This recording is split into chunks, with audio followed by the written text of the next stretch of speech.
Prazer muito grande de receber no Muda Mundo Tamo Junto, né, desta semana, para conversar comigo, a coordenadora pedagógica da ACM Cruzeiro do Sul, a Priscila Teixeira dos Anjos, que eu vou tomar a liberdade de chamar, a partir de agora, simplesmente de Pri. Pri, obrigada por ter aceitado o convite para conversar com a gente. Seja bem-vinda. Obrigada, Cris. Eu que agradeço o convite. Fiquei muito feliz pelo convite. Pri, vamos começar falando um pouquinho da tua história, Pri. Por que tu resolveste ser professora? Como é que tu chegaste até essa atividade? Um pouquinho da tua trajetória. Tem professores na tua família? Não? O que te levou a escolher essa profissão? Bom, na verdade, assim, não foi minha primeira escolha, né? Quando a gente chega ali na fase de escolher o que quer fazer, eu não sabia, assim, né? Então, tinha a possibilidade de fazer o magistério, né? E eu não queria, porque era um turno inverso e tudo mais, eu queria estudar de manhã, aquela coisa toda da adolescência. Então, minha mãe disse, não, tu tem que ter uma profissão. Mesmo que tu não vá seguir ela depois, tu tem que sair formada, tu tem que ter um caminho na tua vida. Então, eu vou te matricular sim, né? Não tive muita opção, vou te matricular sim. E depois tu vê, se tu não quiser, tu escolher um outro caminho para tua vida, mas pelo menos tu já tem uma base, né? Então, quando eu entrei no magistério, assim, eu entrei meio perdida, né?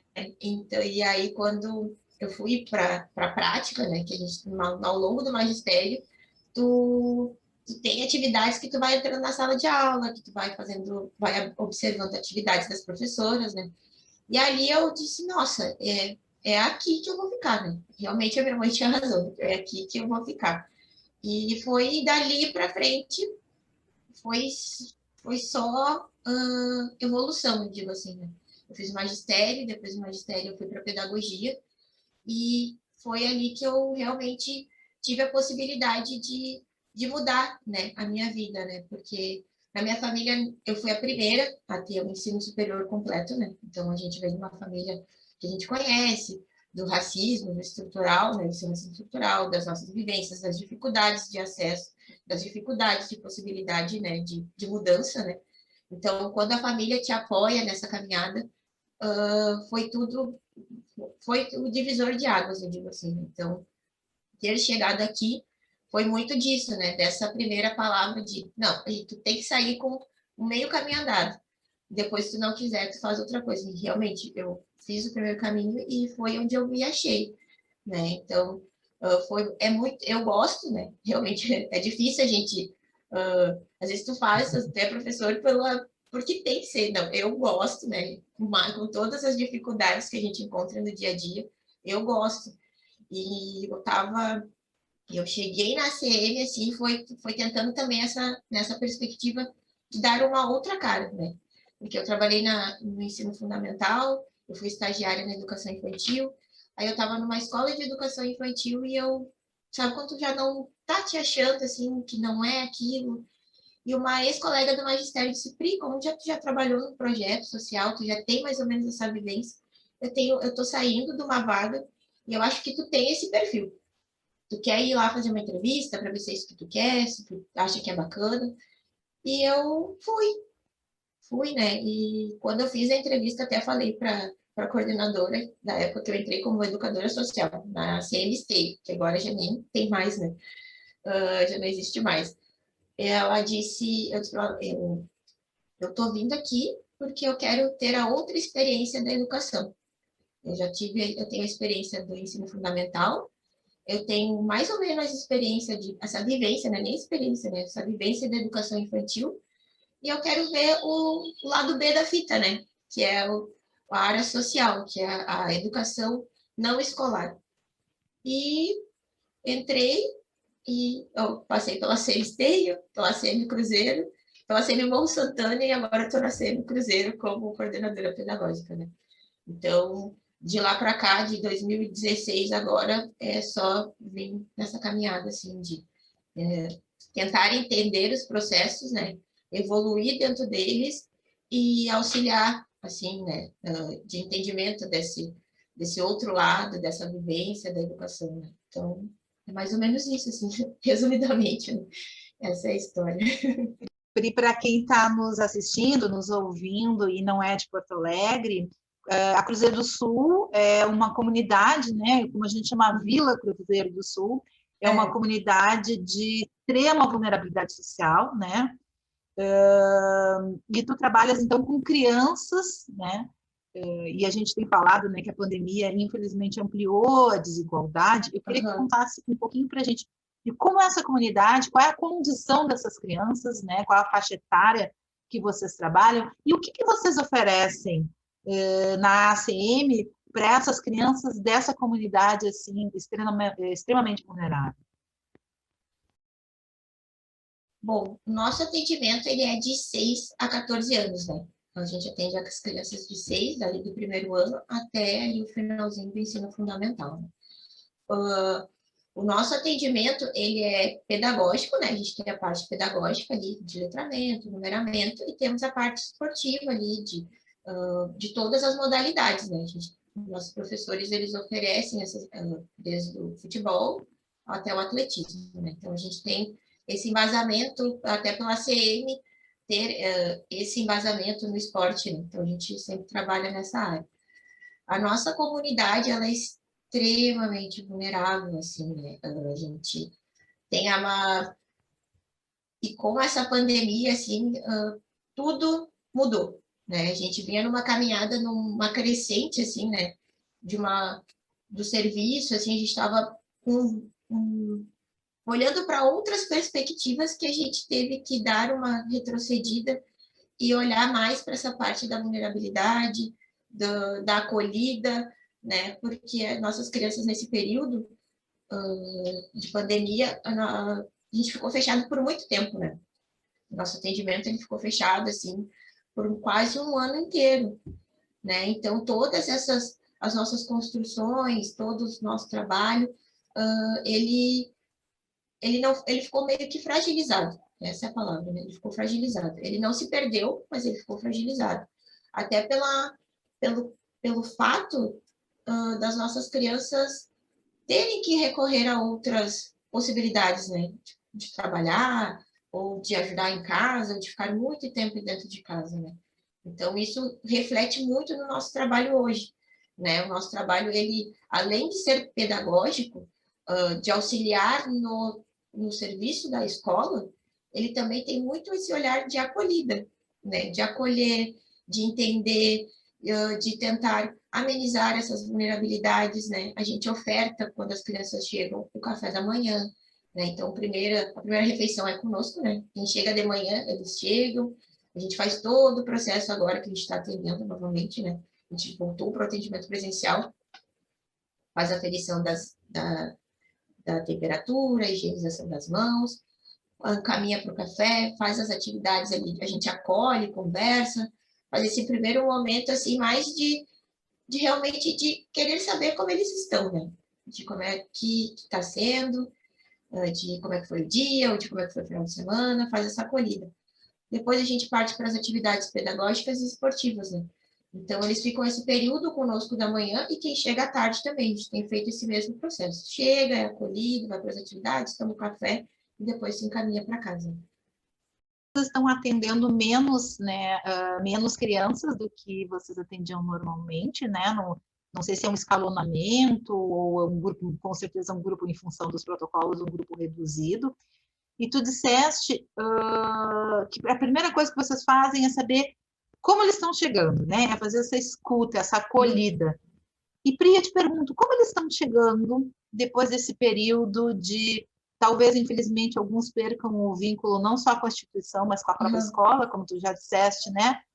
Foram trabalhar, na melhor situação foram trabalhar, na pior situação foram cooptados pelo tráfico de drogas. Então, assim, a gente, infelizmente, vai ter uma evasão muito importante, né, na escola e, consequentemente, nas instituições que apoiam, né, a escola, complementando atividades pedagógicas e também atividades que a própria escola também cumpre, né, de acolhida, de alimentação. Então, algumas crianças ficaram também sem uma alimentação saudável. Como elas estão chegando? Conta um pouquinho, assim, para a gente começar a realidade agora. Não, eu não digo nem pós-pandemia, porque eu vou avisar para vocês, a pandemia não acabou, A né? gente Mas continua na pandemia. nesse processo, digamos, de retomada, né, dos encontros presenciais. Começando que, primeiramente, foi muito difícil que eles retornassem para o espaço, né? Tanto para o espaço da escola, que a gente tem um contato assim, muito direto com as nossas escolas parceiras, né? Foi muito difícil esse retorno, né? Então, primeiramente veio um, né? A gente tinha uma, só para dar esse vislumbre, assim, né? A gente atendia 125 crianças, né? No serviço da educação integral e no serviço de convívio e fortalecimento de vínculo, que é um convênio com a FAST, a gente tinha mais 100 crianças. Eram 225 crianças por dia no serviço, né? Então, esse atendimento, assim, nosso contraturno da educação integral, a gente tinha 125, então era aquela loucura, aquela correria, era criança gritando, era prof pedindo um help quando não conseguia resolver uma situação, né? Então, era todo um processo. Quando, né, depois, não pós-pandemia, né, mas nesse caminho de retorno, os primeiros meses foram muito difíceis. A gente teve um atendido durante muito tempo, uma de manhã e uma à tarde. Aí nós fizemos a virada do ano ali, né, para 2021. A gente tinha um grupo de irmãos, né, de família, assim. Então a gente tinha 7 de manhã e 4 à tarde. Aí nós tivemos a bandeira preta novamente, fechou. O retorno também foi muito difícil. Por muito tempo a gente não atendeu ninguém. E voltamos com um. E agora a gente foi voltando e nós temos 30 crianças nos dois turnos, né? 125, nós estamos atendendo 30, né? Até porque o nosso espaço físico, né, de sala de aula, assim, fechado, ele não permite também que a gente atenda todo o volume de 125, né? Então a gente optou, né, conversou com as famílias, com as que a gente conseguiu o contato, né? A gente conversou com as famílias, perguntou se tinha interesse para esse retorno presencial. Algumas optaram por não, até porque é a avó que cria, é o avô, é um tio, que ainda não teve o acesso ou não foi disponibilizado a imunização. Então, ou a criança tem problemas respiratórios, então a família ficou com esse receio, né? Apesar de nós atendermos seguindo todos os protocolos de saúde, distanciamento, máscara, higienização, todo esse processo é feito. Mas a gente entende que nem toda a família está segura com isso, né? E é compreensível, é real, né? Então, não é, a gente não invalida isso, é uma verdade. Então, quem decidiu retornar, a gente está atendendo, né? E a gente vê situações, assim, extremamente vulneráveis, assim, né? De uma falta às vezes, de coisas, de recursos básicos, assim, né? Eu diria, de um calçado, que falta de uma roupinha que está muito curta, de uma, sabe? Então, assim, essas pequenas coisas que a gente consegue com um montante, às vezes tinha momentos que passava despercebido pelo volume de crianças, então a gente já tinha situações, mas elas não eram tão gritantes quanto são agora, né? Então, com esse volume menor de criança, a gente consegue perceber que sim, a vulnerabilidade ela sempre existiu, mas que ela está muito maior hoje, né? Crianças com roupa no dia de frio inadequadas, um calçado ou de chinelo de meia, sem a meia. Então, é esse o processo que a gente tem feito agora, de tentar oportunizar esse calçado, de tentar oportunizar essa roupa, né? Além do atendimento pedagógico, que a gente sabe que é essencial e que é o motivo do nosso trabalho, a gente também tem esse outro viés, né? Porque como é que tu vai acolher, tu vai auxiliar na atividade escolar, tu vai auxiliar no esporte, tu vai querer que essa criança evolua nesses aspectos se ela não tem um calçado adequado, se ela está com frio, se ela está com fome, né? Então a gente não consegue fazer um serviço completo, inteiro, né, se a gente não olhar para esses outros aspectos. Então, a nossa realidade hoje é essa, né, de acolher, e a acolhida não é só no sentido sentimental e afetivo, mas também tentando minimizar essas fraquezas que a gente vem presenciando, né, tão fortemente no nosso dia a dia. E como é que acolhe do ponto de vista afetivo, sem abraçar, sem apertar? Que eu imagino que seja uma das coisas que elas às vezes também não têm em casa, e é na escola que chega a dar vontade de ver aquela bochechinha e já sair apertando, e não dá para fazer isso, né? Como é que tem sido isso para vocês? Difícil, extremamente difícil, porque a gente já chegava no portão, eles já chegavam e já vem gritando teu nome, e já querem te abraçar, e sempre foi assim, né? O nosso contato sempre foi assim. E é extremamente, muito, muito, muito difícil a gente não conseguir abraçar. Eles já vêm com a mãozinha, né, do soquinho, que é o máximo que a gente consegue do toque, né? Então, é o soquinho ali, às vezes chega bem pertinho para conversar, encosta ombro no ombro, assim, né?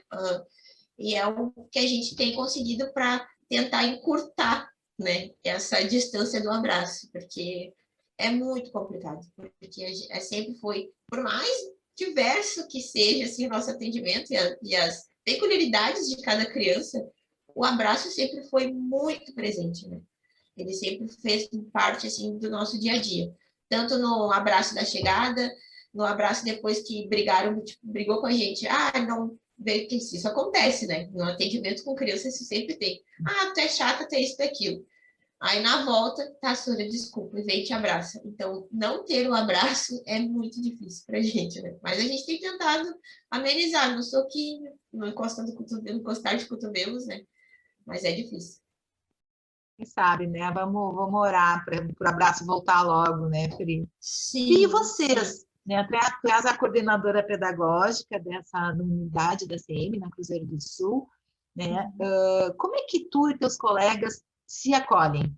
Porque a gente falou de um público-alvo, né, de crianças numa região muito vulnerável, e tu mesmo disseste, é uma tristeza, assim, né, que essa vulnerabilidade tenha se ampliado, né? Então, assim, elas vêm com menos roupa, com menos comida, com menos acolhimento, né? Então, a gente aí vai ter né, já tinha uma situação desafiadora, vai ter uma situação mais desafiadora pela frente. Como é que vocês, educadores, se protegem, se acolhem? Como é que vocês se ajudam para enfrentar isso? A gente tem uma rede, né? Na nossa instituição, a gente conta com o apoio de 2 psicólogas, né? A gente conta com esse reforço, né? A gente tem esse plus, né? A gente tem 2 psicólogas, além das assistentes sociais, né? E dos educadores, né? A gente tem esse reforço a mais. Além desta acolhida, né, profissional, que às vezes sim é necessário em alguns momentos, né? A gente tenta se acolher no dia a dia também, enquanto equipe, né? A gente sempre troca muito todas as coisas, assim, todos os processos, todas as chegadas das crianças, né? A gente tenta colocar sempre em pauta esse sentimento, né? De ver essa vulnerabilidade, a gente sempre tenta não guardar para si, mas sempre tentar dividir isso, né? Diluir esse sofrimento para que não fique pesado para ninguém, né? Então a gente sempre, além deste apoio profissional das gurias, né, das psicólogas, a gente também faz esse movimento de se acolher, de se auxiliar, de tentar dividir o que está acontecendo, né? De ver uma situação que ela teve uma situação de uma atividade que uma prof disse quando ele falou que chamaram ele de macaco, lixeiro, porque ele estava auxiliando a avó, recolhendo recicláveis. Ela disse, eu quase não aguentei, né? Eu tive que sair, então, e a outra prof assumiu que a gente estava fazendo uma atividade ao ar livre, né? Eu tive que sair e respirar para conseguir dar continuidade a essa atividade. Né? Então, a gente escuta, leva adiante, faz uma acolhida, né, com as outras o assistente social, divide isso, né, de, ó, tá acontecendo isso, isso e isso, com fulano e com Beltrano, né? Quando nós ficamos assim, temos essa outra acolhida também com os profissionais, né? Então, são coisas que talvez tu não tá preparado para ouvir de uma criança de 7 anos, né? Então, a gente, quanto adulto, também, tu fica pensando assim, meu Deus do céu, e agora? O que eu vou fazer?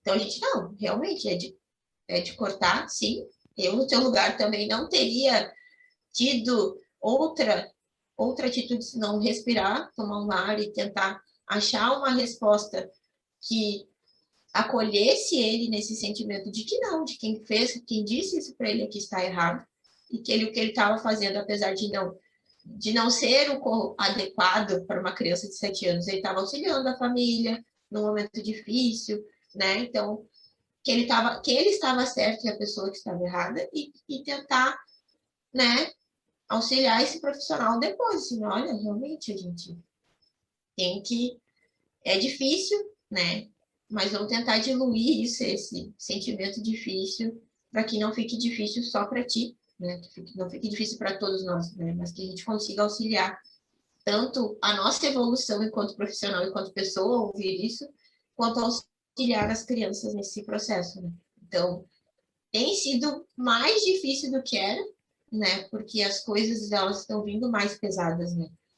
Mas a gente tem tentado se fortalecer assim, nessa perspectiva, tanto na acolhida em equipe quanto na acolhida quando está muito, muito pesado com os psicólogos. Né? E tu já deste já compartilhaste com a gente algumas ideias de como enfrentar esses desafios que são comuns a professores e educadores, infelizmente, né, do Brasil inteiro. Então, compartilhar os sentimentos no grupo, fortalecer o grupo, né, respirar, né, que eu acho que essa dica é fundamental, assim, quando a gente não sabe o que fazer, dá um tempo, dá uma respirada. Que outros conselhos tu poderia dar para a gente finalizar nossa conversa? Que outros conselhos tu darias para os teus colegas, professores, educadores de vários lugares do Brasil que estão passando por esse momento tão desafiador, especialmente na educação, mas desafiador para todos nós, né? É um momento sobre o qual a gente não tem domínio, nem controle, nem todas as respostas, né? O que a gente vislumbra é um cenário de maior desigualdade, é um cenário ainda, né, mesmo com a vacina, e que a gente um dia deixe de usar máscara, que a gente volte a abraçar, mas de perdas, né, e de retrocessos que a gente vai ter que enfrentar. Que conselhos tu darias para os teus colegas, Pri? Ai, que difícil. A gente tem tanta coisa que passa, assim, né? Seriam tantos conselhos, mas eu acho que o principal é não desistir, né? É não desistir, porque a gente sabe que dos retrocessos, e eles são enormes, assim, né? Eles são gritantes e são extremamente difíceis, assim, né? A gente vê cada coisa que tem acontecido é um passinho para trás, né? Mas desistir agora não seria uma opção, né? Porque a gente tem um cenário, não, não, não sei, acho que caótico seria pesado demais, né? Dizer, mas beira isso, né? A gente tem um cenário extremamente difícil, né? Que a gente fala de escola escola, atendimentos remotos, né? Aula online, e a gente fala essa aula online como se a gente não tivesse dificuldades e como se a gente não tivesse crianças em situação de vulnerabilidade, né? De como se o nosso cenário ele fosse um paraíso, né? E infelizmente não é. Então, ao pensar nisso e ao pensar nas nossas crianças que agora que a gente estão tendo acesso a algumas atividades que por muito tempo não tiveram acesso nenhum à escola, né? Nenhum ao material, né? Então, que estão atrasadas, digamos assim, né, no seu desenvolvimento. Então, eu acho que não desista, né? Porque o nosso trabalho, apesar de árduo, ele vai fazer muita diferença daqui para frente, né? A gente, por todas as faltas que a gente tem de recursos, de materiais, né, das fraquezas, assim, de todas as coisas que a gente sabe, né, desse desgoverno que insiste em dizer que tratar a educação como se fosse nada, né? Então, eu acho que a maior resistência que a gente pode ter e fazer, né, o maior ato de resistência é não desistir, né? E tentar se ajudar de todas as formas, né? Tentar se acolher, de tentar segurar a mão do outro e vamos lá, que é isso, sabe, Cris? É não desistir. A gente tem dias que parece que não tem solução, né? E que tu não vê outras possibilidades, né? Que é muito difícil. Mas desistir e tu olhar assim, nossa, eu tenho 30 acessando esse espaço, 30 que a gente está auxiliando nas atividades escolares, impulsionando. Então, desistir não é uma opção, né? E torcendo, sim, que essa vacina para todos chegue de uma vez, para que a gente consiga conseguir todos os nossos 125, né, que fazem falta no nosso dia a dia, né? E que essas famílias consigam se reestruturar, né, porque tá difícil, mas a gente não desiste. Eu acho que não desistir. Esse é o meu conselho. Pri, obrigada por não desistir, né? Obrigada por insistir, né? Resistir, né? Eu gostei muito realmente que a gente tem que o principal ato de resistência é não desistir, né? É a nossa militância. O Muda Mundo quer oferecer uma pequena contribuição nesse sentido de valorização dessa atividade tão importante que realmente faz a diferença, que é a atividade de professor, e a gente está aqui semanalmente dizendo isso. Não desista, a gente precisa de vocês, a gente precisa de ti, Pri. Obrigada, e até uma próxima conversa. Obrigada, Cris. Eu que agradeço e até uma próxima conversa.